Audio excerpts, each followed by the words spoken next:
Hey, before you read the title and immediately come to disagree with me, actually, you know what? If you disagree with me, let it be known right now. Come on, do it. I dare you. I double dog dare you. Comment right now on my video, please. Please boost me in the algorithm. I don't care anymore! Mortal Kombat X is my personal favorite Mortal Kombat game. You don't have to agree with me, it's just an opinion. I think there's a small list of actual acceptable Mortal Kombat games to call your favorite where the community won't tear you apart, and I'd like to think Mortal Kombat X is one of them. Many of you surely would call it the beginning of the end, while others would call it peak. Mortal Kombat X is really the Mortal Kombat game I played the most while growing up. I'm 20 years old, so this game came out when I was 11 years old, which just so happened to be my prime gaming for fun part of my life, where I had all the time in the world to not go outside or make any friends. I mean, that might make some think that my love for this game is just nostalgia, when it's really not. I mean, I'm writing this segment after playing the game a lot again, and I can confidently say that I do truly love this game. The only thing I'd say isn't the best thing ever is the story, but come on, it's Mortal Kombat. I mean, do we really play Mortal Kombat for the fucking story? No, we play it to kill our opponent and look badass. This game has so much bonus shit to do that's genuinely really fun. It has a big online component, but not too big where it stifles single-player content. It feels balanced. Mortal Kombat 1, on the other hand, while it has an acceptable story and in my opinion some of the most fun gameplay, the content just isn't there. No, I'm not talking about Chaos Reigns, and if I see you defending Chaos Reigns in the comments and use it to say Mortal Kombat 1 is better, I'm going to blow a gasket. In no conceivable universe is it a solution to a lack of content for a game company to charge $50 for a DLC. It could quadruple this game's content and I still wouldn't give a shit, especially when they've already gouged their fan base so much with very predatory microtransactions. But it doesn't quadruple the content, it has a fucking 3-hour campaign. 3 characters and gives you 1 week's early access to 3 characters in the future. That is not worth $50 fucking dollars. I'm sorry, but it's just not. I paid $120 for Mortal Kombat 1 when it launched so I could play it early. You know what I got? Campaign, normal ass multiplayer, and fucking invasions. Fuck you and suck the sweat dripping off of my balls. There are dozens of games out there where my money is much more well spent. Oh, but still, you're just broke. Okay, buddy, enjoy getting Warner Bros. Even richer. Enjoy getting taken advantage of. I'm going to enjoy my Mortal Kombat X in peace. Like I said, Mortal Kombat 1 gameplay is good, but the amount of content just really isn't there to justify the price. It's very, very rare for me to genuinely feel regretful of a purchase that I've made, but I can say with confidence that I regret paying for the premium edition of Mortal Kombat 1. I could have went to Dollar Tree and bought 96 items. Hell, I could have bought a better camera for my videos. Anyways, I digress. This video is focusing very much so on Mortal Kombat X, and I'm only going to talk about Mortal Kombat 1 later in the video when I'm breaking down parts of the game, but for the next while, I'll be focusing on Mortal Kombat X's story. There are chapters throughout the video if you want to skip along. If you clicked on it, you probably know what you need to know about Mortal Kombat 1 anyways, so I'm focusing on Mortal Kombat X so you can see all the things it does great. If you enjoy the video, please consider liking, please consider subscribing. I make lots of videos that aren't just Mortal Kombat, and I've spent a very long time on this video. So any support is very much so appreciated. So let's talk about how I'm going to be structuring this video. We're going to start out with the story mode. After each chapter, I'll be playing as the character I played as in story mode to check out their variations and give my opinion on what I think about all of them. To break up the character section a little bit, I'm going to talk about different parts of the game to just add a little bit of variety to what you're seeing. Once I'm done with the story mode, I'm going to play as each character I didn't already play as and talk about the variations, as well as have some splits in there where I talk about game modes or maps or fatalities, whatever feel like works. I'm really going to try to make a case for myself in this video as to why I think Mortal Kombat X is the best. And hey, if you don't agree with me, that's cool. You can comment and give your own case. I most definitely expect the most sane and not deranged comments on all of YouTube, because my comment sections are certainly the most civil and safe places to be here on this entire platform where there's never hatred for any opinion. Let's get started with the story. Chapter 1. Johnny Cage. You start out on a helicopter with Kenshi, Sonya, and some random soldiers that are just here to help you get rid of Shinnok. It goes wrong, of course, and Scorpion breaks onto the helicopter where you have to do some QuickTime events to get him off. Sub-Zero then appears and you have to do more QuickTime events to get him away. Then Scorpion comes back and you slam their heads together. Kenshi gets Sub-Zero off and you tackle Scorpion out of the helicopter. Then you fight Scorpion. After fighting, you go back to the helicopter where Sonya is dying and Johnny gets frozen. He manages to grab a crowbar to stop Sub-Zero, then you fight him. Sub-Zero beat me because I'm awful at the game, then I tried again. The second time I got him, and Johnny meets Sonya and Kenshi, then the camera cuts to Raiden and Fujin fighting off a whole bunch of demons. Quan Chi shows up to talk, and it's revealed Stryker, Cabal, and Sindel are all taken over by him because they died in the last game. Sonya and Johnny Cage meet Undead Jax and Undead Smoke. Jax almost kills Sonya, but Johnny Cage fights him instead. Afterwards, Johnny grabs a gun and meets with Sonya, who's really sad about Jax being dead and shit. You run into a cave where Kenshi tells you his lore without you asking him, and then he opens a portal.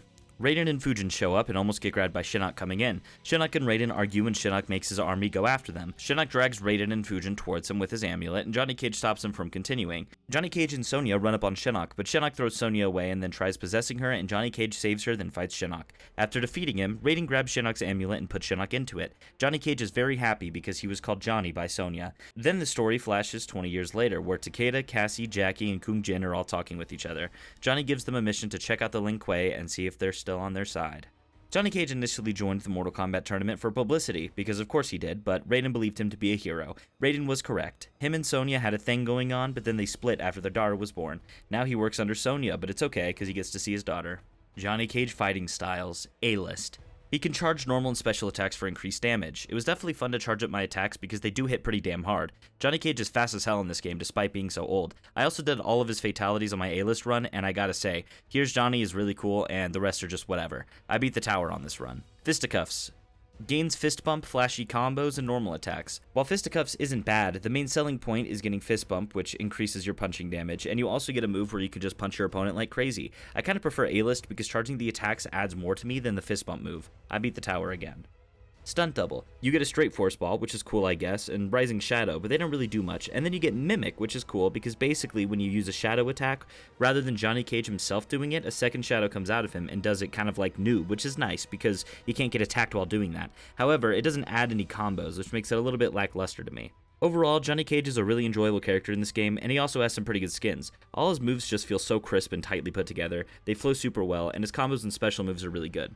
Also, at this point, I decided that I wouldn't do the tower on every single character in the game, because I think that would be silly. I think it would take just a ridiculous amount of time if I did it that way. I would have to beat the tower over 100 times, which is just insane. So I decided to not do that, but I'm still going to be playing them enough to understand how the character feels and plays. Johnny Cage's life had turned out to be stranger than any science fiction film, but he knew the final scene was approaching. With Raiden's direction, Johnny was able to sail to Shang Tsung's abandoned island fortress, where his adventure had begun, to contemplate his future. Amid the rubble, Johnny found an ancient tome.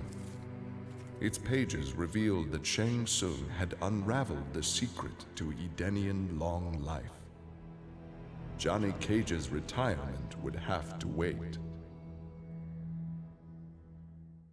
Kotal Khan is the new Emperor of Outworld. He's a good guy and wants to keep the peace between Outworld and Earthrealm. Unfortunately, there's a civil war in Outworld. Kano, Devorah, and Kotal are all talking, and they're worried about the civil war. A whole bunch of Takeda are standing on a building with Rain, and they're plotting to kill Kotal. Somehow, Mileena has the amulet. It turns out Kano was paid by Mileena in some way. The Takeda go to fight all the people on Kotal's side, and Kano turns his back on Kotal. You get a nice little quick time event sequence, and then you fight Kano. After beating his ass and making fun of him, Kotal nearly kills him, but Tanya comes to make sure he doesn't kill Kano quite yet. After embarrassing Tanya, he teleports up to Mileena and Rain. He knocks Mileena off the roof, and then Rain and Kotal fight. Erron Black comes up and threatens Rain, nearly killing him, until Mileena shows up to fight Kotal. Kotal lets Mileena know there's an execution today, and that execution doesn't quite happen yet. Kotal was a warrior in his home realm, Oshtek? I'm not sure if I'm pronouncing that right, but basically that realm merged with Outworld, and he killed Shao Kahn. But when Shao Kahn died and Mileena took over, he realized Mileena was an awful leader, and he became Emperor.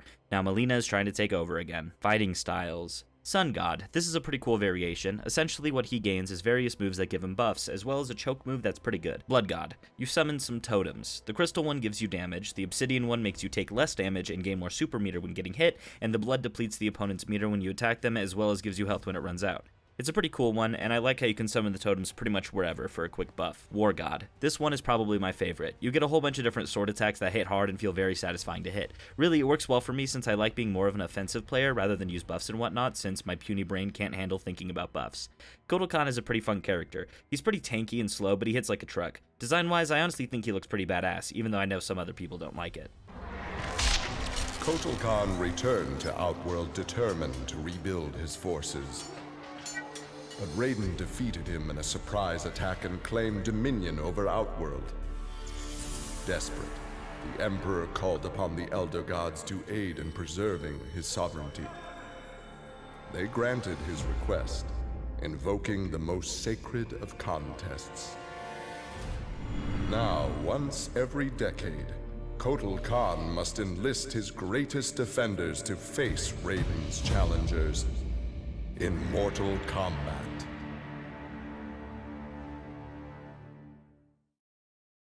Chapter 3, Sub-Zero.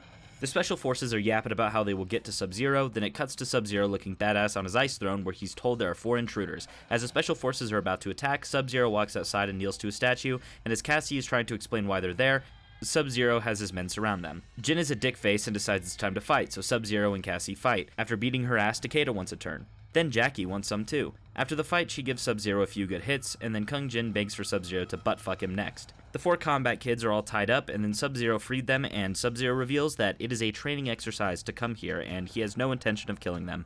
Sub-Zero. His bio essentially recaps what happens in MK9. The real Sub-Zero died to Scorpion, so his little brother Kuai Ling went after him. The Ling Kuei started the Cyber Initiative, and he was converted and then converted back to normal. He was then killed by Quan Chi and became a Revenant, but Raiden saved him, and he rebuilt the Ling Kuei to be a more benevolent group, where they protect Earthrealm. Fighting styles. Grand Master. This one gives you the ability to summon an ice clone. You can then throw it or smash it. It's fine, but I mean nothing extremely substantial, just fun to use.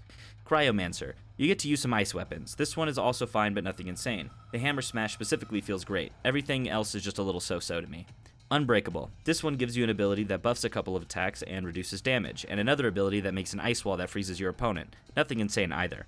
Despite me not enjoying his variations too much, I do really like Sub-Zero in this game. His design is authentic to him but updated, and his actual moves outside of the variations allow him to stand on his own. The variations are cool and all, but nothing too spectacular. Grandmaster Sub-Zero knew his Lin Kuei clan would need more than martial arts to stave off future threats to Earthrealm. In the frozen reaches of Outworld, he found the answer. A female frost dragon with a clutch of eggs. With his ability to freeze, Sub-Zero hatched the Dragonlings. They accepted their Lin Kuei masters and their training as combat mounts.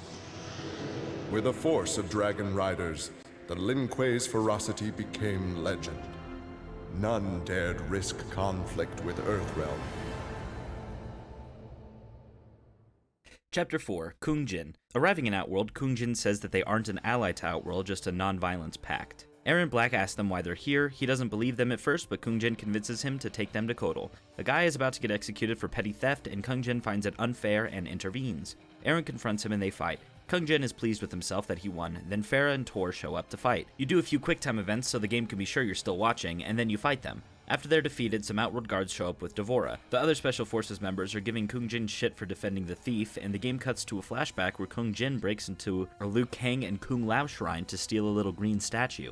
Raiden is displeased with it being stolen. Kung Jin is mad at Raiden because Raiden made Kung Lao fight Shao Kahn and die. You fight Raiden. Raiden says he wanted Kung Jin to attack him so that he can release anger. Raiden tells Kung Jin that he should join the Shaolin monks like Kung Lao did. It is then revealed that Kung Jin is gay. It goes back to the present where Kotal Khan is pissed because they didn't protect Shinnok's amulet. Kotal Khan is a fucking dipshit and says that they're all allied with Mileena and they're sentenced to death. Luckily, Kung Jin is a nerd who researched that he can call upon a duel to get out of the punishment. Once you win, Kotal Khan says that the charges are void. Instead of killing Kotal, Kung Jin decides to enlist his help. Kung Jin. Kung Lao's cousin, his family got poor after Kung Lao died. Kung Jin became a thief until he met Raiden and changed his outlook, so he joined the Shaolin monks. He now works for the Special Forces under Johnny Cage and uses his street smarts to his advantage. Fighting styles. Shaolin. He gets some chakras that he can throw, as well as an upkick move that I like quite a lot, especially because once you do it, you can then slam back down, which is a lot of fun. Ancestral. You get access to a whole bunch of bow moves, allowing your bow shot to stun or drain super meter or make them take extra damage. It's pretty cool, and surely it can be great if you know what you're doing with it. Bojutsu. This one has got to be my favorite. You use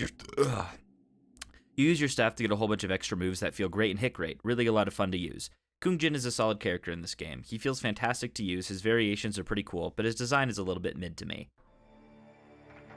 For his role in saving Earthrealm, Kung Jin's family created a statue in his likeness for inclusion in Raiden's revered collection. But Kung Jin's thoughts were with one no longer accepted by his family, Kung Lao. Kung Jin set out to locate his cousin and found him in the Nether Realm. Raiden believed Kung Lao's tortured soul was forever trapped without Quan Chi's magic to free him. But Kung Jin knew the Shaolin were stronger than any sorcerer's spell. He vowed to help Kung Lao fight off the evil that had remade him. Chapter 5, Sonya Blade. Sonya is walking by the refugee camp and she wants to find Kano. Raiden confirms that the amulet is gone, and then Raiden seems to be in trouble. Johnny and Sonya start to have a domestic dispute, then it cuts to 20 years ago in Quan Chi's fortress where Sonya and Johnny are still lovers. Johnny's dumbass touches Quan Chi's blood pool, so Quan Chi and some Revenants show up to fight. Sonya focuses on Scorpion. After embarrassing him, she then tells him that he is a bitch, essentially. Then you get a cutscene of them beating up the Revenants some more, and they start walking as Jax wakes up and looks to murder Johnny, and then he gets to tweaking and becomes a Revenant. Then Sonya fights Revenant Jax. She goes to Johnny trying to comfort him, and then Revenant Johnny starts emerging, but Raiden comes and starts spitting facts to get Revenant Johnny to leave.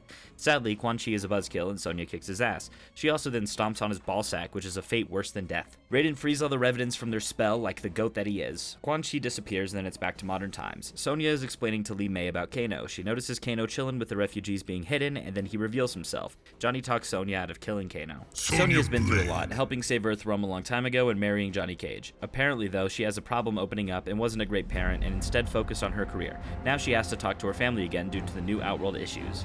Fighting styles. Special Forces. The Special Forces style for Sonya adds a drone to her arsenal, allowing for what I could imagine to be cool combos. Unfortunately, I lack the brain capacity to pull such combos off. Nonetheless, I did enjoy using the drone as just a little bonus. Covert Ops. Covert Ops consists of giving Sonya a move where she stands still and then can execute various moves while standing still. It's simple but effective, and you can pull it off fast if you know what you're doing. She also gets a counter and punish that she can use while standing still, which is cool. Demolition. She gets some different grenades to use in combat. I think it's cool and it can be good, but sadly I couldn't use them anymore after a certain point. I'm not sure why, but the game just simply did not let me use them anymore. So hey, if you know why that happens, please let me know in the comments. I like Sonya in this game generally quite a lot. Her fast movement makes her really satisfying to use, so fuck that guy who commented on the Mortal Kombat 9 video saying I hate women because I didn't like Sonya in previous games. What kind of conclusion is that, by the way? I don't like a character who happens to be female, so somehow that means I hate all women? Please get a grip. Exhausted by her ordeals, Sonya slipped into a deep sleep and began to dream. Kano held Jax and Cassie hostage. He made Sonya choose who would live and who would die. Seeing no way to free them both, she chose Cassie and screamed as Kano killed Jax before her eyes. Still screaming, she was awoken by Johnny. He had horrific news. Jax was dead by an assassin's bullet. Chapter 6, Devorah. They found out where the amulet is, and the combat kids are meeting with Devorah and Kotal to let them know what's going on. Devorah doesn't want to go with the combat kids, but Kotal forces her to. It flashes back 5 years ago where Devorah is talking to Reptile and some guy. Reptile is trying to give info to Devorah about Mileena. Then Takeda break in, as well as Mileena, Ermac, and Daddy Baraka. Reptile explains that Mileena isn't a real daughter of Shao Kahn. Baraka attempts to attack who I think is actually Kotal, not just some random guy, and Devorah stops him. Then a big fight sequence breaks out as it tends to. Then you fight Baraka. After defeating him, you... What? No. No. No! You return to let them know the sad news. Yeah, the random guy is Kotal. Then it goes back to the present where Devorah and Cassie are in the middle of the forest approaching Rain. He reveals he is trying to slowly kill Mileena so he can be the ruler, and Tanya runs up to start a fight. You fight Rain. Tanya is beating the fuck out of Cassie, and Devorah attempts to ignore it, but Tanya turns her sights onto her. She goes up to Tanya and Rain and nearly kills them, but Cassie stops her. Devorah puts her fucking bugs into a treasure chest, and then Mileena walks up on them. You promptly beat her ass and bring her to Kotal. Devorah then goes up to Mileena and proceeds to make out with her, as well as put bugs in her, which kills her. I'm censoring it for you sick fucks that probably enjoyed the first couple seconds of that encounter. The combat kids say they're gonna head back to Earthrealm with the amulet, and Kotal stops them. He wants the amulet to himself. Devorah speaks to Quan Chi, who's in ghost mode. Quan Chi is chilling with his revenants riding goat horses or some shit, and they head into his fortress. Devorah kills the people escorting the amulet and takes it for Quan Chi. Then it cuts to Jax working on a fucking tractor and in full southern gear. Sonya asks for Jax's help and says she understands why he doesn't want his daughter in the special forces. Johnny walks up to Jax to also ask for help. Johnny says that his daughter will be fine. Then it cuts to them all in jail. They all talk about their parents and different little lore stuff with that. The soldier walks down into the jail. Takeda focuses real hard and kills the guard and frees all of the kids. She's part of a sentient colonial race called the Khitan. Her realm lacked defense because it was so quiet, so Shao Kahn merged it with Outworld. She was loyal and got a good position in the political sphere of Outworld, and now she serves Kotal. Fighting styles. Venomous. She gets some nasty-ass bug spray move and also shoots weird bug juice onto the ground. She gets a move where she stabs her enemy a whole bunch with a prong stinger thing, which she normally has, but now it poisons. Pretty cool, but also nasty style. Broodmother. She gets Bug Blast and Crawler. Bug Blast is similar to Bug Spray, except I think it has a little bit more range, and Crawler is a weird ball of bug juice, I guess. Swarm Queen. She gets fucking Wasp Grenade, which is a crazy name by the way, and also gets another one of those weird bug juicy moves where she sprays the floor with her bug juice, I guess. Devorah is a character I know is hated by a lot of the community, but I actually don't mind her. But she did kill Baraka, so actually fuck her, worst character in the game. Her design fits Mortal Kombat pretty well in my opinion, and so do her moves. I think she's a creative character and is pretty fun to play, so fucking sue me, I guess. Devorah's ultimate plan was not to destroy Shinnok, but to enslave him. She implanted larvae, her young, in his body to gestate. Having consumed the godlike power of their immortal host, Devorah's offspring were unlike any Chitin ever born. As they matured, they spread like locusts throughout the realms. Her army of Chitin super drones brought glory to Devorah, their beloved queen, and destruction to all. Chapter 7, Takeda. Takeda is walking on the streets of a destroyed city some years ago when Scorpion attempts to spear him. Takeda gets the better of him and nearly kills Scorpion. Then he helps Scorpion up, and it turns out it wasn't a real fight, it was just him getting into the Shirai Ryu. Kenshi then walks up and introduces himself to Takeda, and Takeda is pissed because Kenshi left for 10 years. Kenshi is Takeda's dad, by the way. You fight, and Takeda wants to fight again. Scorpion reveals that Kenshi didn't abandon him, he was just protecting him from his mother's killers. Takeda is still pissed and says it was Kenshi's fault. He speaks to Takeda telepathically, and Takeda is surprised he can do that.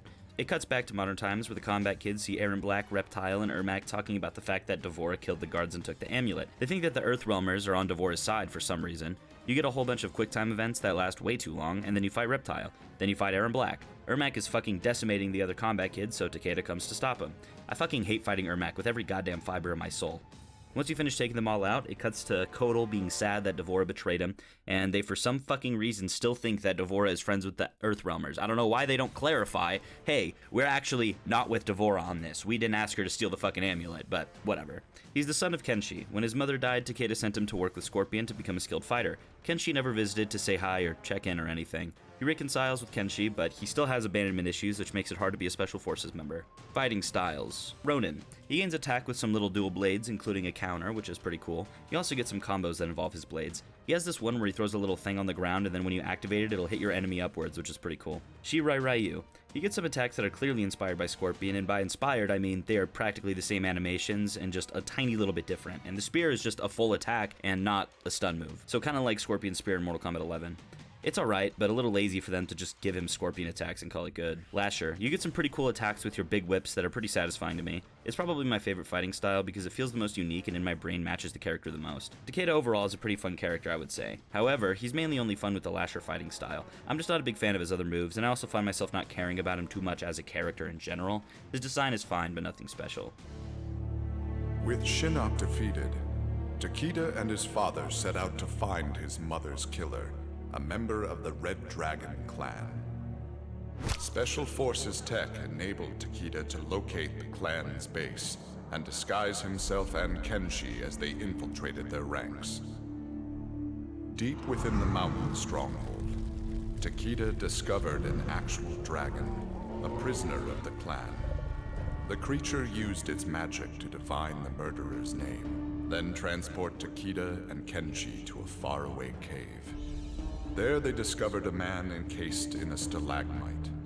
The dragon had said this man would also have reason to confront Su Qin's killer. Takeda began to free him.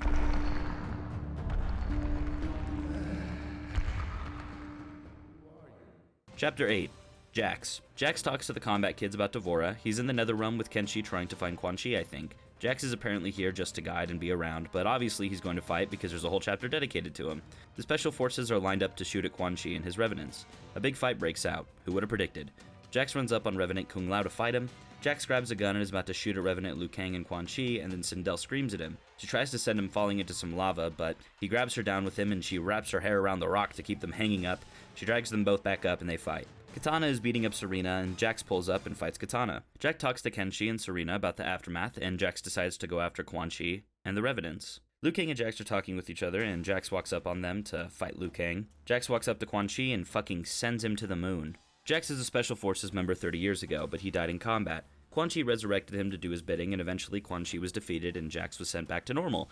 Unfortunately, he has trauma from this and decided to live a very quiet life. Sonya came to him asking for help, but he's worried about his daughter that's in the Special Forces. Fighting styles, wrestler. This one really just gives him the gotcha grab with some variations to it, but it feels really good in this game. It's pretty fun to use. Heavy weapons. Wow, does this speak for itself. You get access to a rocket launcher and a machine gun. These are both fun to use, and the machine gun has different ways you can shoot it. Pumped up. This one gives you the option to do different kinds of gotcha grabs, as well as a ground pound. It feels similar to wrestler, but I kind of prefer it. I think my favorite style is probably heavy weapons, but none of them are particularly amazing if I'm honest. However, his actual base moves and gameplay is really fun, and his design is updated but faithful. Pretty good character overall. After Shinnok's fall, the hospitalized Johnny Cage asked Jax to fill in as leader of his squad. Jax agreed. It was a chance to spend time with and protect Jacqui. Boarding their transport after a routine mission, Jax's greatest fears were realized as the mercenary Erron Black sprung from the cargo bay and fired on the young heroes. Fortunately for Jacqui and company, Jax's quick reflexes and bulletproof arms deflected the assassin's rounds. Jax quickly subdued Black, then slipped into shock as a red stain engulfed his chest. Chapter 9, Scorpion. Quan Chi is taken back to the Special Forces, and Johnny Cage asks what Quan Chi's safe word is because he's in cuffs. Scorpion pulls up and wants Quan Chi dead. He doesn't care about the trapped revenants. Sonya is displeased with that, and Scorpion calls the clan to fight. Scorpion lets Sonya know he doesn't wish harm on her after just beating the fucking shit out of her. Kenshi pulls up because he's also begging to get brutally fucked. But I guess it's not time to fight him yet, because then Johnny Cage pulls up with some quick time events and gets demolished. Kenshi begs Scorpion to not kill Quan Chi. It flashes back to 5 years ago at the Lin Kuei Temple where Scorpion is talking with Sub-Zero. Sub-Zero wants to make amends with their clans and be better to each other. Sub-Zero offers a brew to Scorpion, and Scorpion senses Frost is on his ass to kill him, and Sub-Zero tells Scorpion to chill before fighting. Scorpion almost executes Sub-Zero, but Frost comes up to stop him, and Sub-Zero freezes Frost to ensure Scorpion's safety. Scorpion realizes Sub-Zero is truly looking for peace. Scorpion finds out it was Quan Chi that killed his clan. Goes back to modern times where Scorpion, well, Hanzo, is pissed at Quan Chi for pretty understandable reasons. You fight Quan Chi. He continues beating the shit out of Quan Chi, and Devorah shows up. Scorpion attempts to kill Quan Chi, but Quan Chi just starts yapping with the goofiest angle I've ever seen in my life, grabbing the amulet, and Scorpion cuts his fucking head off before he can do anything. The amulet awakens, and Shinnok arrives to say hello. He launches all of the good guys away with the amulet. The Revenants show up to greet Shinnok. He says they will neutralize the Earthrealm force in Netherrealm. The Kombat kids come back, and they're all concerned about the people who got fucked.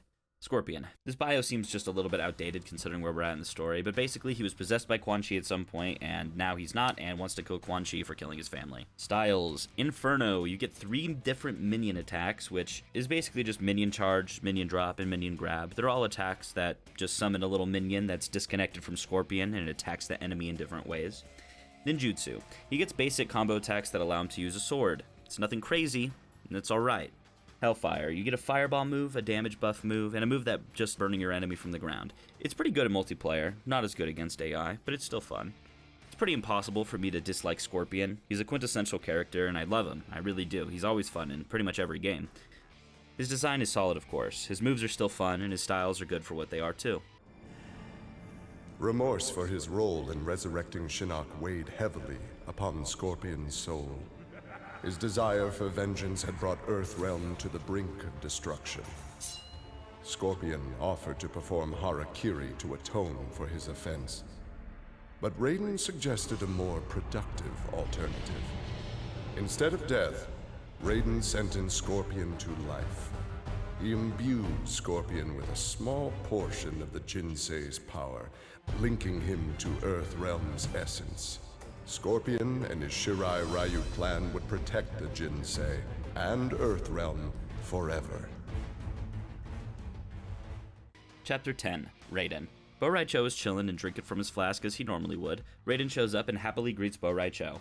Raiden explains the situation to Rai Cho. They enter the big room from earlier where Johnny fought Shinnok. Raiden asks Rai Cho to capture Quan Chi so Liu Kang and Kung Lao could come back. Flashback to 25 years ago where Raiden, Liu Kang, and Kung Lao are having a rendezvous of an outworld ship so they can free the Shaolin from the Takeda.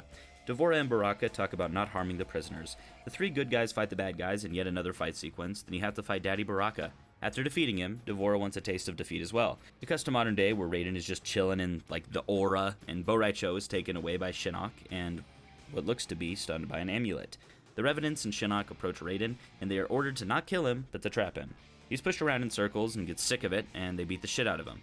He starts getting choked out by Kung Lao, but he locks in and shocks them all. Kung Lao wasn't shocked, so it's time to fight him. Liu Kang shows up out of nowhere to also get a nice ass kicking, and by that, I mean Liu Kang absolutely decimated me. I mean, what is this shit, man? What the hell? Luckily, I locked in though and only lost that round. Raiden realizes he's bleeding out a lot, and the camera cuts to Devorah puking on Johnny Cage, locking him up. Shinnok puts his hands to the blue aura, and Raiden walks up to him talking shit. Shinnok grabs him with the amulet and fucking crushes him. Shinnok gets into the aura and fucking blows up or something. I don't know, but it's bad. You know, big, red, scary aura, and everyone's concerned about it. Shinnok is getting fucking ripped while in the aura and going demon mode. Bio, God of Thunder, Protector of Earthrealm. He has had many victories over the years. He most recently imprisoned Shinnok in his own amulet, but they don't have the amulet, and he gets informed that Shinnok is back. Styles, Master of Storms, allows Raiden to place little static traps that chain together to electrocute the enemy. Whenever they go into him, it's pretty cool. It does require a little bit of tactical skill to pull off. Thunder God, he gets some moves and combos that are just really dependent on lightning and look pretty cool and feel pretty good to do. Displacer, you basically get the teleport move as well as thunder effects on his fly move, but I actually really like using his teleport a lot. In the past, I didn't really like Raiden all that much gameplay-wise, but I really do enjoy him a lot in this game. No, it isn't groundbreaking, but it's really fun. So yeah, I really just like Raiden a lot in this one, you know. His design is still classic, a little bit updated, but, you know, pretty good. After millennia of fending off Earthrealm's enemies, Raiden began to wonder if defense was the best path to peace.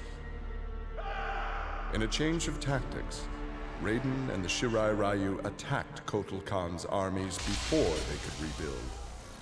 They decimated the Emperor's forces, leaving Outworld at their mercy. The victorious Raiden claimed dominion over Outworld. The first of many threats to Earthrealm had been removed.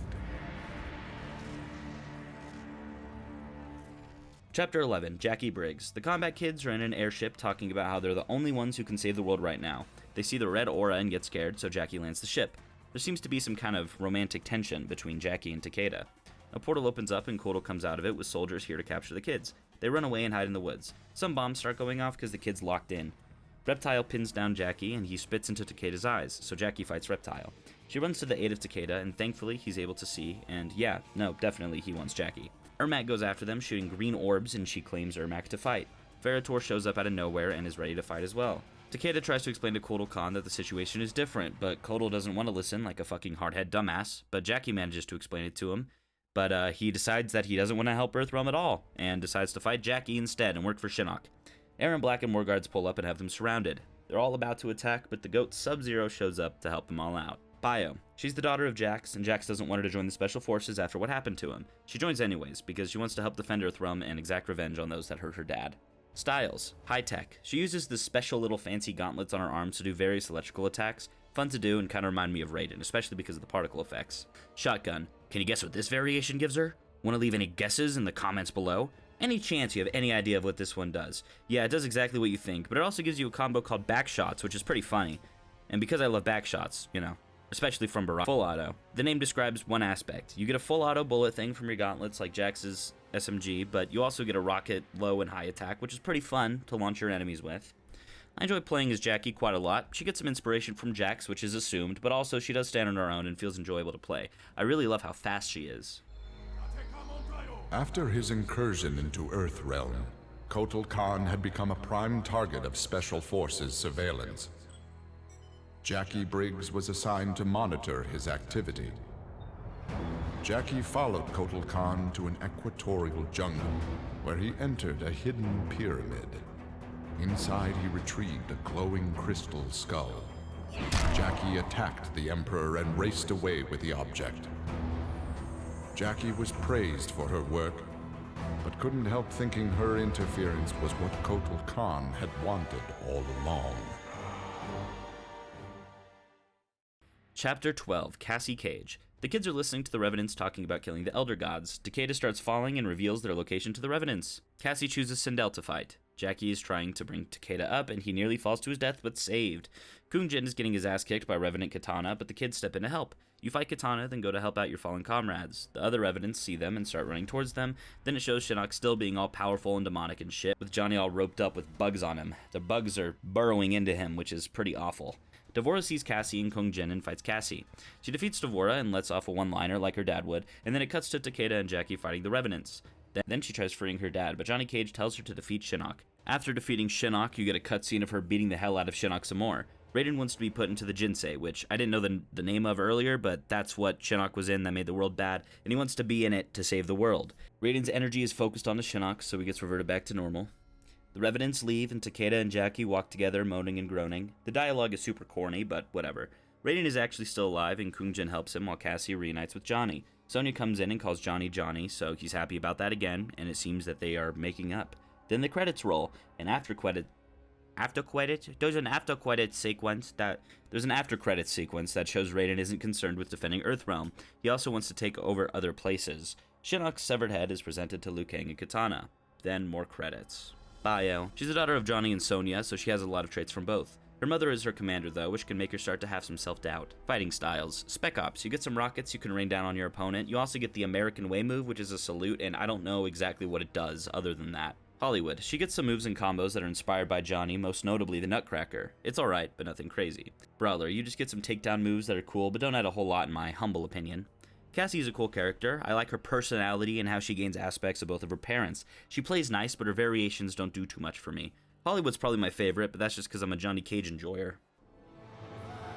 Cassie Cage's impressive victory over Shinnok led Raiden to give her a new important task: hunting down a soul stealer.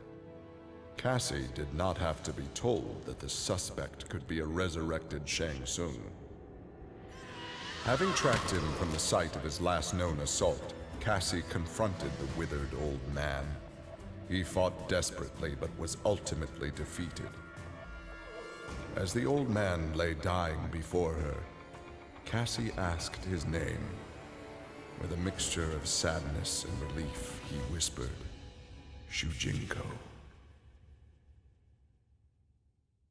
Before we get into more characters, I want to talk about my opinions on the story. To put it bluntly, the story is fine. It's a Mortal Kombat story, and it serves its purpose. A lot of people don't like the combat kids, but I don't really mind them all that much, and I think it brings an interesting dynamic with the other characters to have them around. You see sweeter sides of Johnny, Sonya, and Jax a good bit, which is nice to have. The other new characters I think are decent additions and fit well within the Mortal Kombat universe. I like that characters that aren't on the roster show up and you fight them. However, I do find it a little bit strange that they didn't eventually make them DLC. Why make models and animations for Sindel and Baraka, but not make them actually playable? It just seems like a bit of a waste, but that isn't really something against the story. The actual story is compelling enough to want to keep playing. The ending, however, was a little bit underwhelming because it sort of came out of nowhere and honestly didn't feel as high stakes as I thought it would. Nonetheless, it's a serviceable story and I did generally like it. There was just a lot of corny dialogue moments, some one-liners that are just kind of like, okay, Buster, certain choices just didn't exactly hold up, I feel like. A lot of it's kind of that like millennial humor kind of vibe, and it's not really my type of humor, but I know some other people like it, so. Anyways, that's what I think about the story. I think it's solid enough. Now, onto the characters, but I will have parts where I break it up and talk about other parts of the game to keep it refreshing. Just for context, I'm going to be going through the roster in order, excluding DLC characters, which I'll talk about at the end. So Kung Lao all the way down, and once this top row is done, we go to Shinnok until Goro, and then DLC. So here is Kung Lao. He was a great Shaolin warrior with Liu Kang, and had managed to defeat Shang Tsung and Quan Chi in the past. Unfortunately, he died in the last game due to Shao Kahn. Now he's a Revenant that serves Quan Chi. Styles. Hat Trick. This one lets you throw your hat and also lets you place a hat trap, which you can then recall to do some damage. You could definitely do some cool combos with it. It's really unfortunate that I suck so bad because I'd really like to try out different things with it, and I kind of struggle to even get a singular hit with it. Tempest. This one changes the enhanced version of the hat toss, also lets you summon a little cyclone wrapped around you using your hat that's like a little shield, and also you get access to the tornado move. Buzzsaw. This one turns Kung Lao's hat into a buzzsaw, as you can imagine, which has different attacks for wherever the character is standing, like in a low attack, neutral attack, that kind of thing. It's satisfying to use. I also noticed that every single variation does have a type of hat throw, and everybody actually has a little cyclone spin. The only difference, well, I actually don't know the difference if I'm honest with you. I think Kung Lao's great in this game. He's really fun to play, his moves are interesting, the variations feel pretty different, so even though he's not playable in the story, nor does he even go into normal human form in the story, I'm glad that he's included in the roster. After Shinnok's defeat, Kung Lao found himself trapped in the Netherrealm, his soul corrupted by Quan Chi's dark magic. There he would have remained but for the aid of his cousin Kung Jin. Together, their Shaolin strength repelled the evil sufficiently enough for Kung Lao to escape that dark realm and control his inner demons. Compromised but not lost, Kung Lao now exists as an agent of vengeance. He will show evil no mercy. Kenshi. He was a rogue warrior for quite a long time, eventually met a Thai American woman, and when she died he found out he had a son. He left his son with the Shirai Ryu clan in order to protect him. He later reunited with him and works with him to protect Earthrealm. Styles, Kenjutsu. He gets different telepathic moves that throws the enemy in certain ways, so I guess it's fitting that I got Ermac this time. I really loved slamming him up and down a few times in a row until he caught on. He doesn't just get moves though, he also gets his sword to do different combos. Balanced, more telepathy moves, but instead of using your sword, you summon like a kind of little clone of yourself to do shit for you. I can imagine it to be really annoying to deal with in multiplayer, and you could probably pull up some insane combos with it, but it's really fun to use. Possessed. Holy shit, this one might be my favorite. You summon a little like demon thing with the Sith to do all of your bidding, and it's fucking badass as hell, and it feels so good to do. Look at that little red guy. You know, I've always loved Kenshi, but something about him in this game just hits even more different, man. Like, he's just so fun to use, and all of his different moves, no matter what the variation is, just feel so good. And even though all the variations are pretty similar, they do feel different enough, and I really enjoy them. Having defeated Shinnok, Kenshi joined Takeda on his quest to avenge his mother Su-Chin's murder. Their travels took them to a cave where he and Takeda freed a man, Taven, encased in a stalagmite. Kenshi told Taven that his brother, Dagon, was the founder of the Red Dragon Assassin Clan. Dagon had not only murdered Su-Chin, but his and Taven's parents as well. Together, Kenshi, Takeda, and Taven lay siege to the Red Dragon base. Dagon fell victim to Kenshi's rage. Su-Chin's murder had been avenged. Kitana. She was Shao Kahn's daughter and the Princess of Edenia.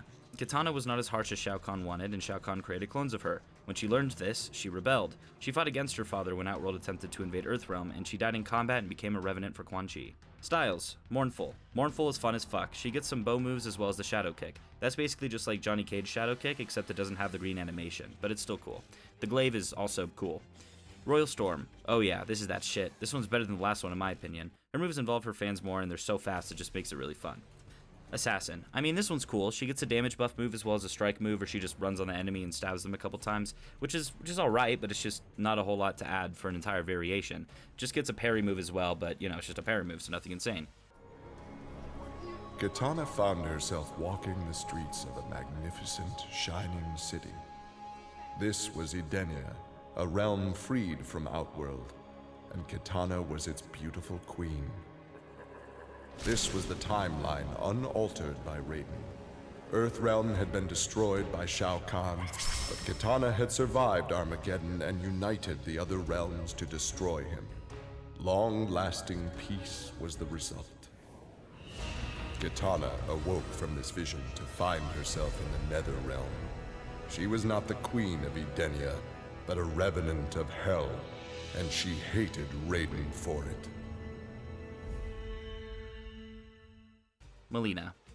She is a clone of Kitana that was infused with Takeda DNA. When her dad Shao Kahn died, she was the ruler of Outworld, but that only lasted until Outworld and Earthrealm had to align with each other to stop Netherrealm. Styles. Ravenous. You get a low pounce and a high pounce in a combo called Quick Taste. I honestly am not entirely sure how to do the bonus extra moves that you can do whenever you do the pounce. I was trying to figure it out and I really couldn't do it, so if you have any extra tips in the comments, let me know. Piercing. This one's pretty cool. She gets a bunch of different moves that you can use to string in different combos. It's pretty cool. I can imagine that if you get really used to using these different combos that you could chain together some pretty awesome attacks. Ethereal. She gets a whole bunch of attacks that are just disappearing, and I can't even really call them attacks. They are really just moves where she just disappears to different locations. I mean, it's not so much disappearing as it is just straight up teleporting. Enhanced version makes you do the same move faster. Mileena's super fast and fun. She's always had good gameplay, and this time is definitely no different at all. The only variation I didn't like is the fucking ethereal one, because it's just special ways of teleporting and that's it. Overcome with exertion, Mileena collapsed and felt her soul gliding through the ether. She awoke in an incubation chamber. Nearby were countless others, each containing an exact copy of her. Mileena found she could read each being's mind and they hers. They quickly realized the benefit of so many fierce warriors sharing one mind. As they plotted revenge on their enemies, the architect of the Mileena's awakening laughed quietly. I'm taking you out of character breakdowns to talk to you about the combat in this game. This is really undeniably the most important part of any Mortal Kombat game. It doesn't matter how much content or fan service or anything the game has if the combat feels shitty. And I think the combat in this game is the best in the series. Everything that you do in this game just feels snappy. This game is just so responsive to every individual button press, it feels so great to play. Not only that, but the combat can vary so much character to character, especially with all the variations, so no two fights ever really feel the same. There's some real creativity seen in this game's combat, and I appreciate it wholeheartedly, and I thoroughly enjoy it. This is the best meter that we have gotten up to this point in Mortal Kombat in my opinion. Enhanced moves don't just make the same move more powerful, most of the time it's a completely unique animation that's separate from the non-enhanced version of the move. The only issue I really have with the meter is honestly how the X-rays can sometimes just be a total pace breaker in the game where you just get to sit there and watch what's happening before you go back in. Yeah, they're awesome to see at first, but watching the same animation play out over and over can be a bit tiring.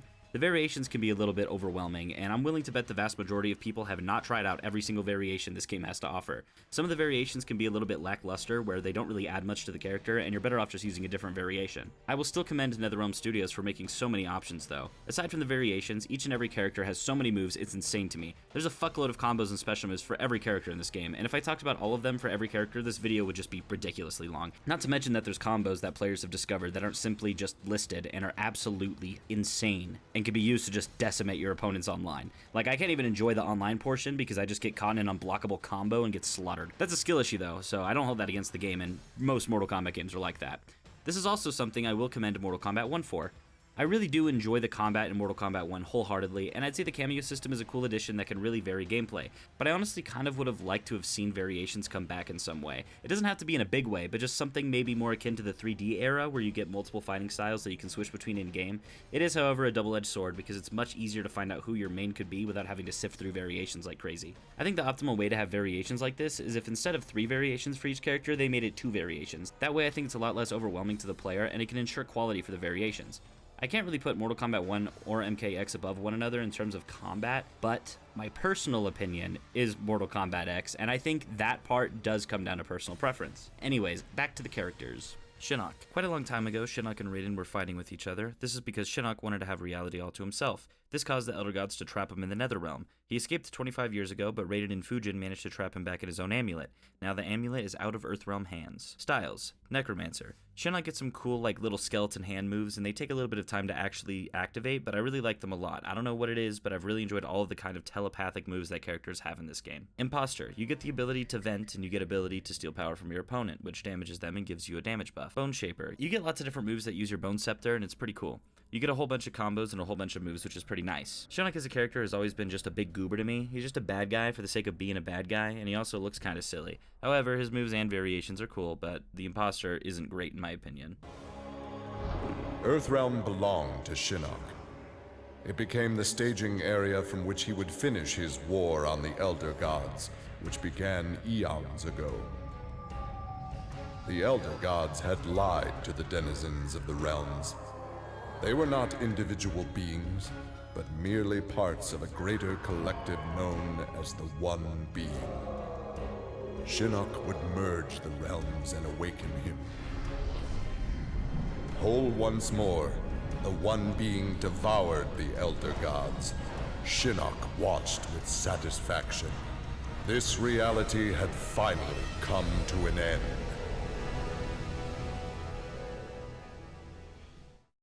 Kano. Member of the Black Dragon, mortal enemies with Sonya, will do anything for a quick buck. He picks sides that will benefit him the most and doesn't really give a shit about anybody else. Styles. Commando. He gets moves that grab your enemy in different ways, which is cool. God damn, how many times do I say cool in this script, man? Fuck. I feel like the animations are a little bit long for what it is. I mean, it's not horrible, but it's just that, like, all of the animations take a long time. Not a ridiculous amount of time, but it's not the easiest thing ever to hit. Cutthroat. Now this is what I'm talking about. You get a whole bunch of different combo attacks that use the knife and some special moves that let you power up, but oh man, the knife feels great.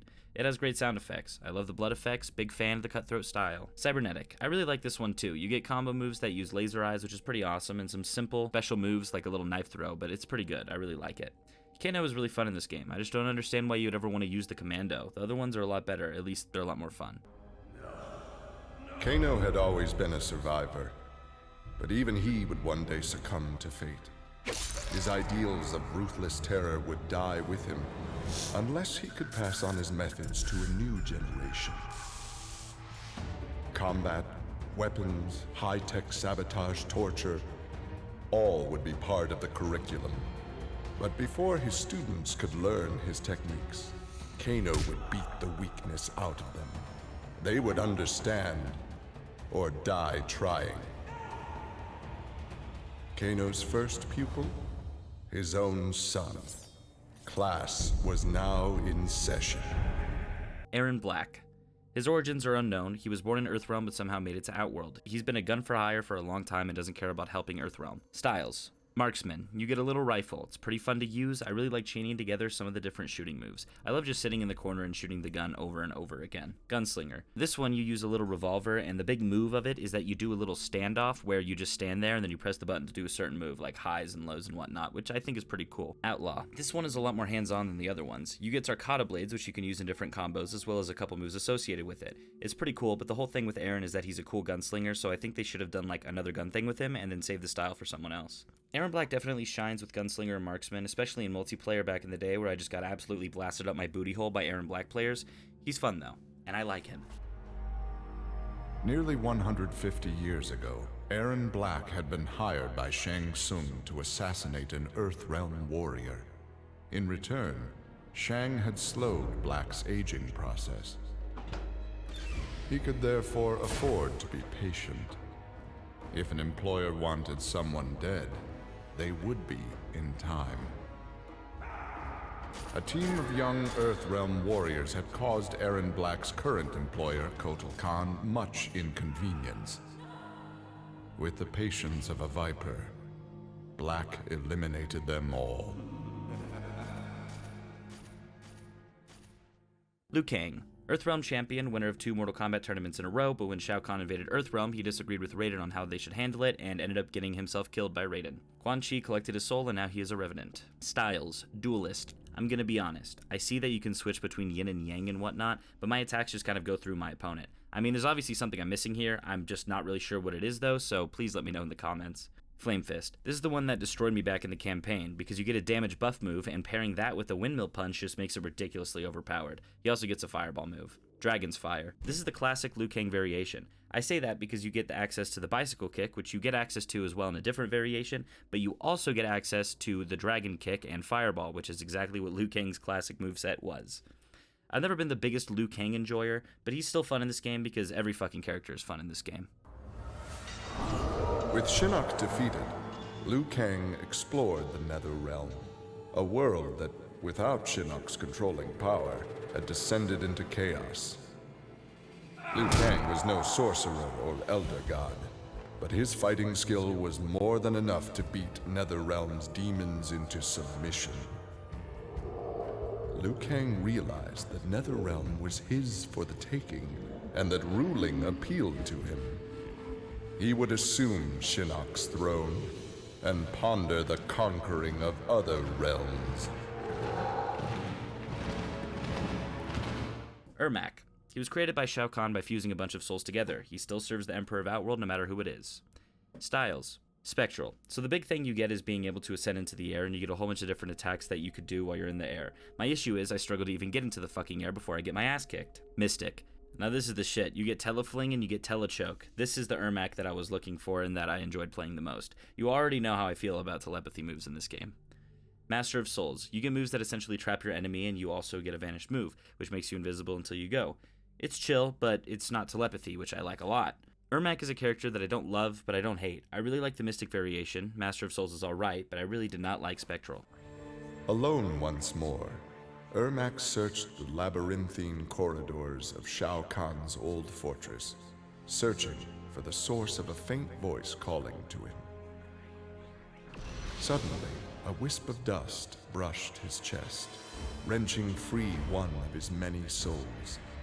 The dust took the form of a man who began to consume soul after soul. As the weakened Ermac stared helplessly, he recognized the mysterious figure. The sorcerer Shang Tsung, returned from death. Fatalities. I'm going to briefly talk about fatalities since I can't really show literally any of them because I'll get in trouble from YouTube if I do. Fatalities in modern Mortal Kombat is something that doesn't really miss. All the fatalities are super cool and there's like 100 of them in this game, and I believe around the same in Mortal Kombat 1. They both are the goriest in their respective games, and it can be actually stomach churning sometimes. From what I've heard, apparently NetherRealm higher-ups had the dev team look at real gore videos so that they could design the fatalities to look as realistic as possible, which is honestly a horrifying thought. That's a super corrupt thing to do, and I honestly wish everybody on the dev team who had to see those things the best. That shit can scar people for life. I know I've seen some shit on the internet that I can still think about today, and it makes me feel sick. With that being said though, the fatalities are cool in both games. Content. Now here's the meat and potatoes of the game apart from the combat. I'd argue that this is the second most important thing in any Mortal Kombat game, and really any game in general. I have not been quiet about how I think Mortal Kombat 1 had some of the worst content as well as the least amount of it. Invasions? Give me a break. Mortal Kombat X has simple things like the living towers that swap out every day and week. It has test your luck, test your might, which Mortal Kombat 1 does as well. Mortal Kombat X has custom games where you can change different variables in a fight with someone to do something cool, and Mortal Kombat 1 just doesn't for some reason. You have tower challenges. You have the faction system, which is just a little bonus. Admittedly, Mortal Kombat X has less content than Mortal Kombat 9 does, but I appreciate the Mortal Kombat X content more than Mortal Kombat 1's for sure. As someone who mainly plays solo or just with a friend, Mortal Kombat X has a lot more for me to do than Mortal Kombat 1. Mortal Kombat 1 having just online multiplayer where I just 1v1 people until the end of time just isn't my cup of tea. I don't want to do the same thing forever. Mortal Kombat X has more options in single player that let me have more fun. Like I said in the intro, Chaos Reigns does not count. Paying $50 extra for a 3-hour story is not worth it and does not excuse the lackluster content on launch. Part of the content is the character skins and customization. While Mortal Kombat 1 certainly does have more in-depth customization, which I can appreciate, there are some of the most predatory microtransactions that I've ever seen in a game. They put a goddamn Fortnite item shop into the game with a premium currency. I paid $120 for the game at launch. I do not want to pay more money so I can look cool. They charge for fatalities. They charge for announcer voices. They charge for skins. In Mortal Kombat 2, they're gonna charge you for each move that you use. This shit is just inexcusable to me. The worst part too is that I bet your sweet ass are going to include these microtransactions in every game to come because it fucking works. Mortal Kombat XL comes with every single purchasable skin pack in the game at one price. That would never happen for Mortal Kombat 1 because of the way they implemented the shop. One skin for $10 is just fucking crazy. Compare this to the previous games where it's $6 for 3 skins. That's $2 a skin. Mortal Kombat 1 has a 500% price increase on the in-game skins when compared to previous games. What the fuck is that? At least when it's in Fortnite, the game itself is free to play, and, you know, they have to make money somehow, but I still think it's a little bit ludicrous. The whole FOMO angle they try to do with the shop that changes day by day is just even more predatory. Plus, the lack of content on launch just makes it even worse. Anyways, I digress. Back to the characters. Reptile. He was the only survivor of Sotera when his realm was assimilated by Shao Kahn a long time ago. Now he serves Outworld while trying to figure out how to revive his race. Styles. Noxious. You literally just get surrounded by gas that does damage slowly on your enemy, and it's completely unblockable for them. It doesn't do a lot, but I mean, it's better than nothing, but at the same time, you don't get new moves, really, so it's just like a bonus, I guess, if you don't want to learn variation moves. Deceptive. This one just lets you go invisible, but obviously I can still see me, and it's not like it helps the player out really all that much because you can't even see yourself, so I don't even know. I don't see like a huge point to it, to be honest. Nimble. He just gets an ability to slow down the world and make himself faster, which is cool and all, don't get me wrong, but like, I feel like it's a silly variation in general. It's just one move that you get, and then you get all of his regular default moves. I guess his regular moveset just speaks for itself because his moves aside from the variations are pretty solid, but honestly probably on the lower end of like enjoyability. I'm not saying that he's a bad character, I don't mind Reptile, but in terms of enjoyability and uniqueness when it comes to his variations, it's just not there for me. After Shinnok's defeat, Reptile was ordered to Earthrealm by Kotal Khan to assess the damage. Such intel could prove useful in future conflicts. Stumbling upon a collapsed cavern, exposed during the crisis, Reptile was shocked to see raptors emerging from within. Unlike the rest of his race, these raptors had never left Earthrealm for the doomed realm of Zatera, and thus had remained safe and hidden. Alone no more, Reptile vowed to remain with his rediscovered people and reclaim their Earthrealm homeland. Ferra Torr. They are mysterious. It's rumored that they were normal Outworld citizens that were fused together by Shang Tsung in his flesh pit, and then they were just found roaming around. They were trained and coerced to be Kotal Khan's bodyguard. Styles. Lackey. You get combos and a couple moves that solely rely on the big man himself. Torr is just kind of chilling in the background, cheering me on the whole time, but I fuck with it, and it's still fun to play. Ruthless. You get the stab and grab move, which is pretty simple. You just grab them and stab them, and you also get pain and gain, which gives you the damage buff, but it takes away some of your health. That doesn't sound great, but it really does boost your damage, man. I mean, like, I don't even know the exact number, but fuck me, dude, it really does increase your damage a lot. Vicious. You get an ability where you just toss out Torr and get to cut up your enemy a whole bunch, which is cool. And then you get a move where you just toss her out and she stabs the enemy a whole bunch, and I probably like this one the best. Ferra Torr is one of the most unique ideas for a combatant in Mortal Kombat, considering it's 2 characters in one, and the moves are pretty cool. I really like how tanky you feel. It's really just like a good character, a good option. In my opinion, I hope that one day they'll bring Ferra Torr back. For many years, Ferra and Torr were a symbiotic pair, as is natural with their species. But that bond was broken when Ferra came of age and began the Great Transformation. Ferra Torr returned to the Tarkatan Wastes, where Ferra began her metamorphosis. The process took an agonizing 3 outworld years, during which time Torr withered and died. Now a brute, Ferra will be chosen by a rider. A new symbiotic pairing will be forged, and new battles will be won. Quan Chi. He was just a Netherrealm demon, but became one of the most powerful sorcerers. He's buds with Shinnok and serves him, and has hidden the Netherrealm for 25 years just doing his thing. Styles. Summoner. You spawn a little demon, and then the demon has different moves that it does for you. It's alright, but to me it doesn't really do a whole lot.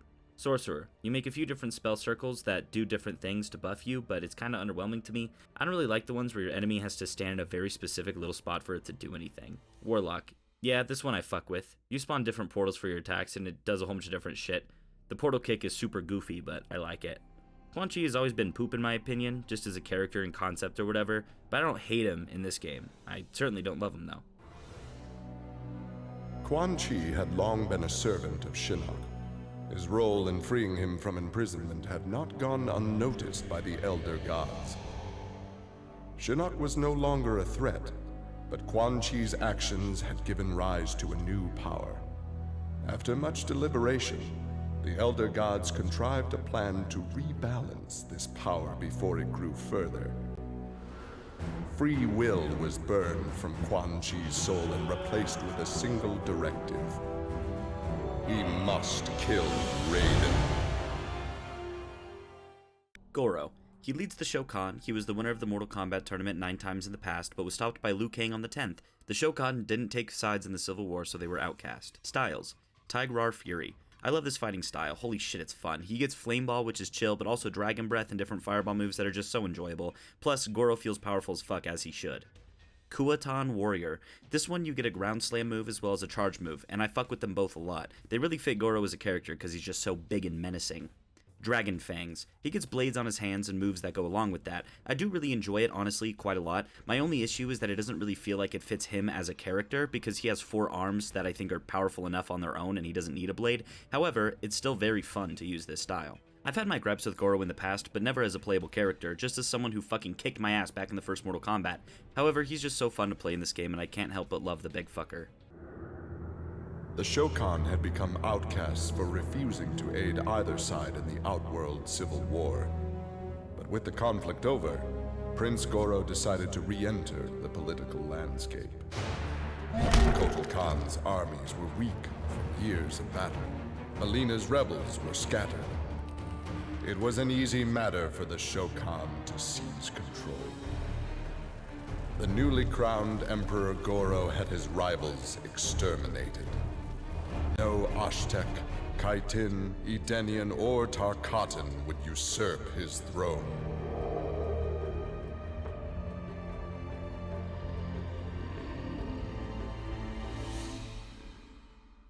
Tanya. She is Edenian and allied with Mileena because Mileena has promised to create a new Edenia when she becomes the Empress, but she doesn't seem too loyal to Mileena. Styles. Pyromancer. I immediately noticed her basic punch move is called Bitch Slap, which is awesome. Apart from that though, you can kind of imagine what this style does given the name. You get Fireball move and you get Dark Shroud. Kobu Jutsu. This variation gives Tanya moves that involve her Tonfa, which is like the little blade thing she has, and the moves are pretty enjoyable, but nothing insane. Dragon Naginata. I really like this one a lot. The main move is Dragon Stance, where she puts this giant spear thing into the ground, and you get to bounce it and use different moves. It's honestly really, really fun. You know, I've definitely complained about Tanya in the past in other games and felt that she didn't stand on her own, but in this game, I fucking love how she feels to play. Really, something else. I didn't expect to enjoy her as much as I did. With Mileena executed, Tanya's dreams of a free Edenia seemed dead as well. She and the other rebels were fugitives from Kotal Khan's justice. Her fellow Edenian, Raiden, had proved a powerful ally and a satisfactory consort, but he had become useless to her. In exchange for leniency, Tanya informed the Khan of Raiden's whereabouts. Imprisoned, but alive, Tanya's plotting began anew.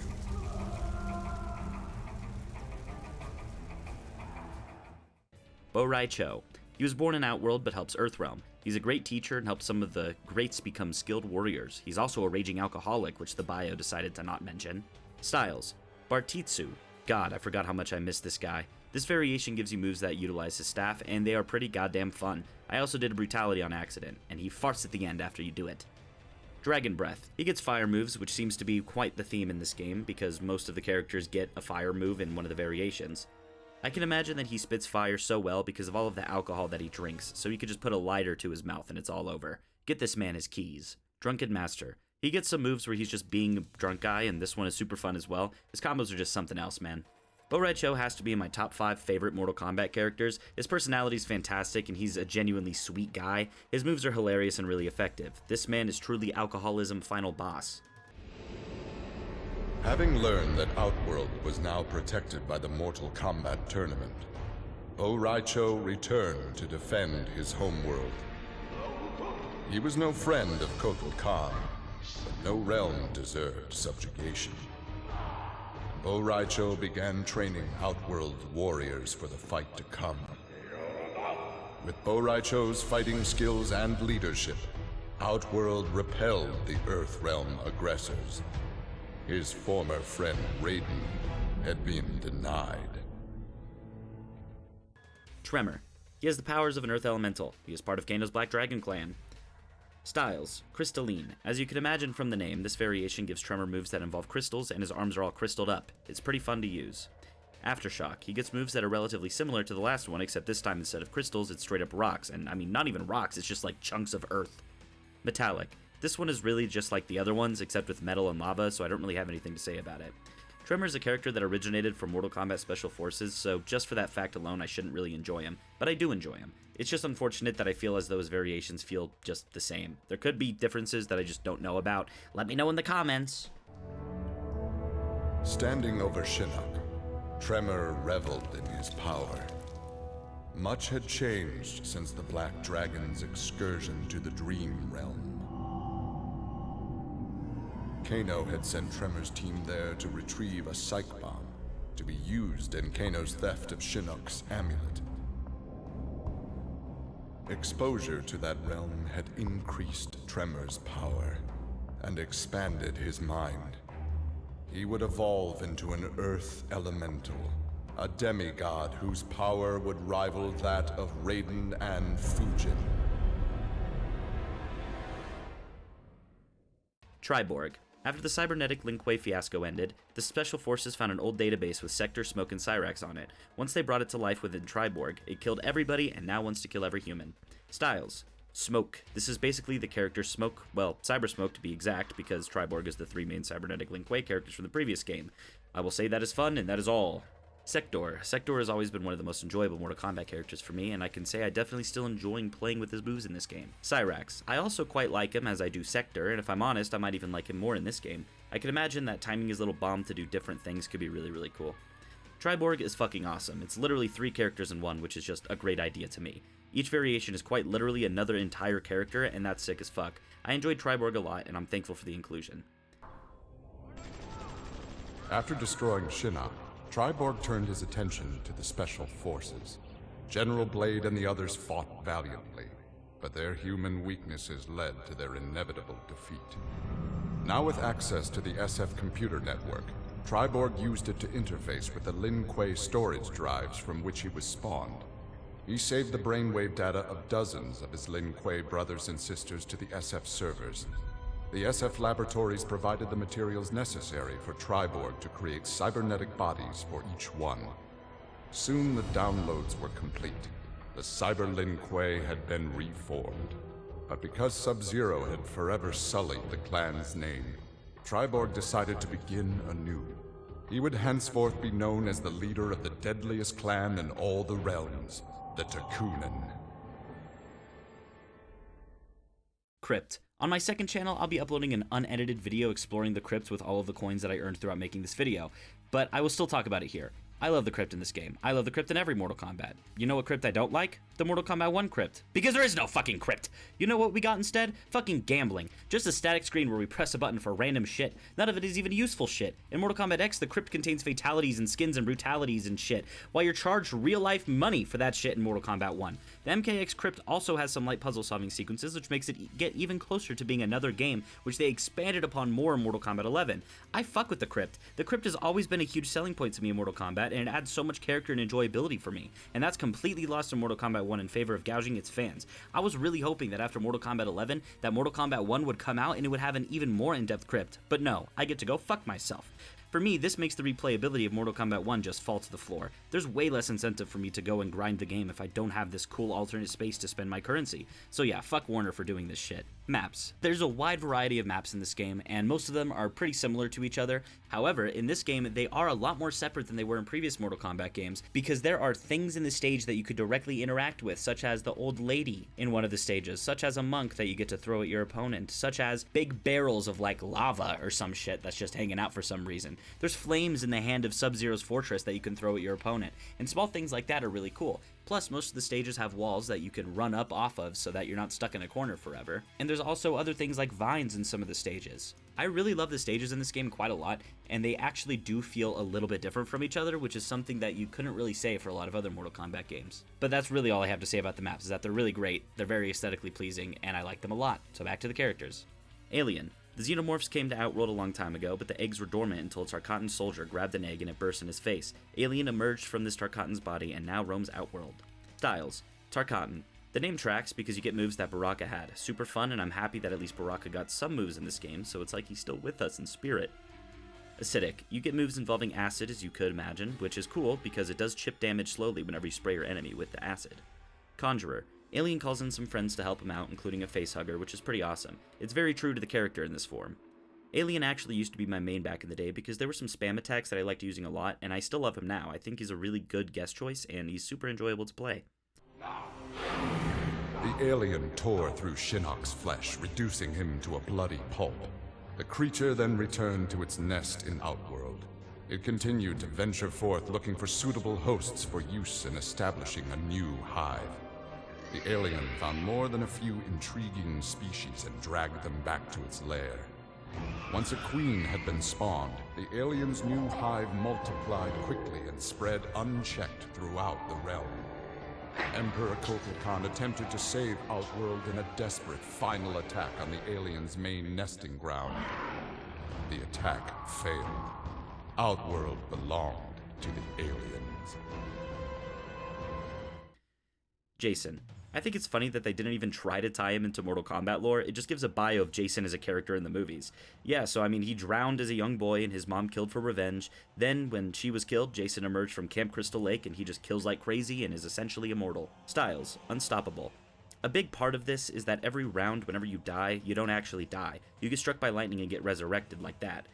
You have a damage buff move and you have a healing buff move where you heal over time. Really, the biggest thing about this variation is that it gives you extra health when you die, which has most definitely won me some fights back in the day. Slasher. I have vivid memories of using machete toss and pissing off my friends whenever I'd fight them in this game, and I'm really happy that I could relive that at least a little bit while I was fighting. But he also gets a whole bunch of moves in general that had to do with his machete, and it feels powerful even when you're not just standing there spamming. Relentless. You get a move where you just walk into one side of the screen and pop out the other, and I think it's really funny looking. You also get a move where it really just fucks the other player by reversing their controls and preventing them from doing combos and running, but it takes a second for it to activate. And you also get a passive buff where the lower your health is, the more damage you do. Man, I love Jason in this game.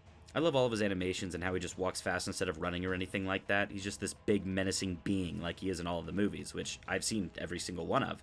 And I could say that I love him as a character, and I also love him as a slasher villain. Like Scorpion, Jason Voorhees was a revenant. A vengeful spirit returned to life. Hundreds had fallen victim to his bloodlust. Liu Kang, now ruler of the Netherrealm, took notice. An immortal killer like Jason would be useful in his plans for conquest. He drew Jason into the Netherrealm and offered him an endless bounty of slaughter in return for his allegiance. Jason's simple reply was to destroy Liu Kang. Leatherface. I haven't seen Texas Chainsaw Massacre, so I don't want to butcher anything, but basically his Sawyer clan brother sent him to get some yummy chili meat, and Leatherface explored far and wide for this meat, until he found a big portal that put him in the city of Zonkera or something. He loves chitin meat the best so far. Styles. Pretty lady. I like that I got to fight Ferra Torr because in the intro cinematic, they just grunted at each other. This variation just gives you a whole bunch of moves where you throw your saw.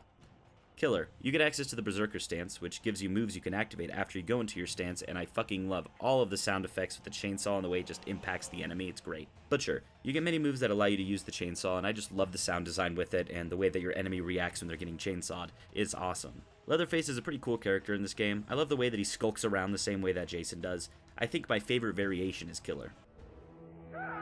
Leatherface had cut down the old man in the strange outfit. Maybe now that he was dead, the pretty yellow-haired gum-chewing girl would notice Leatherface. Putting on his fanciest mask, Leatherface found the army camp where the pretty girl could be found most days. He had to cut through a few guards and more than a few of her friends to get to her, but it was worth it. He pulled out the old man's face, which he'd saved for the girl as a present. The girl didn't want the present, and she wasn't being nice. So Leatherface chopped her into tiny pieces for Drayton to use in his chili. He then took off his mask and set to work on the girl's face. If she wasn't going to be his girlfriend, she could be his in other ways.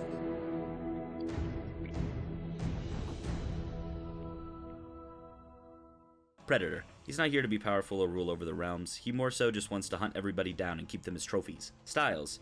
Hishkuten, I think. The biggest thing you get, and really the only thing you get, is a bunch of different plasma shots. Warrior. You get some pretty standard attacks, but you also get self-detonate, which does some damage on the enemy as well as some damage on you. I think it's a cool concept, but it doesn't really do enough damage to the enemy for it to be worth it. Hunter. You get the snag move, which is just a little bomb that you place on the ground and then you detonate it, and you also get a little move where you can heal yourself. It's pretty cool, but the enhanced version is a lot better, where it turns into a trap that holds your enemy up in the air after it detonates. Dr. Disrespect is a character that I don't dislike playing as, but something about it just doesn't feel very enjoyable to me. He definitely fits within Mortal Kombat, and I definitely got my ass kicked by him, so I know that he's good, but something about him just doesn't click for me, unfortunately. This world called Earth produced many worthy opponents, which made for excellent sport. Some possessed a power previously unknown to the Predator's race. Sorcery. The Predator sought to harness this new power for use in his conquests. He analyzed a trophy from a recent battle and eventually discovered its secrets. With the power of sorcery, the Predator was unstoppable and decimated whole worlds single-handedly. He had become the apex predator.